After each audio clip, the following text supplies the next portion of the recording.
Unë kam qenë njëri që s'kam bërë kompromis me krimin në profesionin tim si drejtor policie.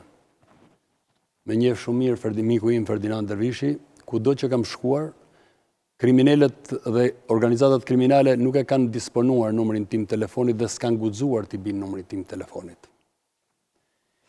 Në aspektin e profesionit, në aspektin politik nuk më pëlqen Shqipëria dypolare, me politik dypolare, kur njerë rëzohet Berisha dhe vjen Rama dhe pastaj rëzohet Rama dhe t'vi Berisha.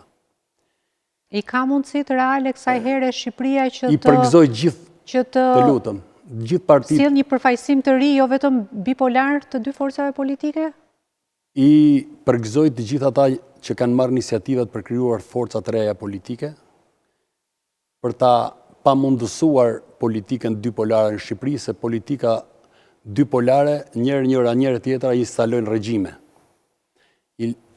Unë jam i vetmi drejtues i lartë i policisë shtetit, që kam dhënë dorëheqje 2 herë, njëherë në qeverisjen e Partisë Demokratike, duke denoncuar krimin dhe korrupsionin, pasi e kam luftuar sa kam mundur unë, kur nuk gjetur mbështetjen e prorëve të mi dhe të dikasterit Ministrisë Brendshme, kur kam parë se zyrtarët e lartë të qeverisë Partisë Demokratike ishin aksionerë në kompanitë e Kromit, në Bulqiz, dhe kur nuk më mbështetëshin për ta luftuar këtë poshtërsi që bëjnë kurrisë të atyre njerëzve të varfër që deklaroi Ferdinand Dervishi, kam dhënë dorëheqje dhe e kam denoncuar publikisht. Të njëjtën gjë këtë e kam bërë në 2012. Të njëjtën gjë kam bërë në 2018 me qeverisjen e Partisë Socialiste, duke qenë drejtori i përgjithshëm i emergjencave civile. Unë nuk mundëm të duroj që të dalë kryeministri i Shqipërisë dhe të gënjejë shqiptarët si në 2013 me policia që duam dhe ndërtoj një polici të inkriminuar, pjesë e grupeve dhe organizatave kriminale.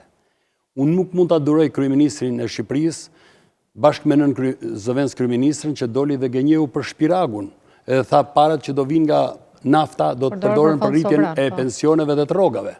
Ndërkohë që sot që ka dështuar shpiragu, as kryeministri dhe as zëvendës kryeministria nuk dalin përpara shqiptarëve të t'ju thonë të vërtetën ç'a u bë me shpiragun. Unë nuk mund të doroj një kryeministër që njerë kërkon timonin, pastaj kërkon komplet tepsin dhe pastaj kërkon tund pasaportën, edhe pse e din se Evropa nuk të hap dyert as dritaret, kur ka një kryeministër kryehajdut që gjithë ekipin e tij e kanë burg ose kandidat për në burg.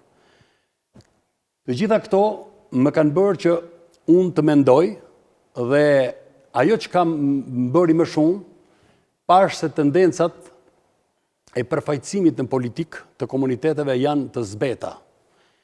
Lista që ju thatë është një qërqaf i madh, edhe pse komuniteti nga unë vi, Dibra, është komuniteti i dyti më i madh pas tiransve, as në listin e Partisë Socialiste dhe as Partisë Demokratike nuk ka asnjë përfaqësues nga komuniteti Dibran.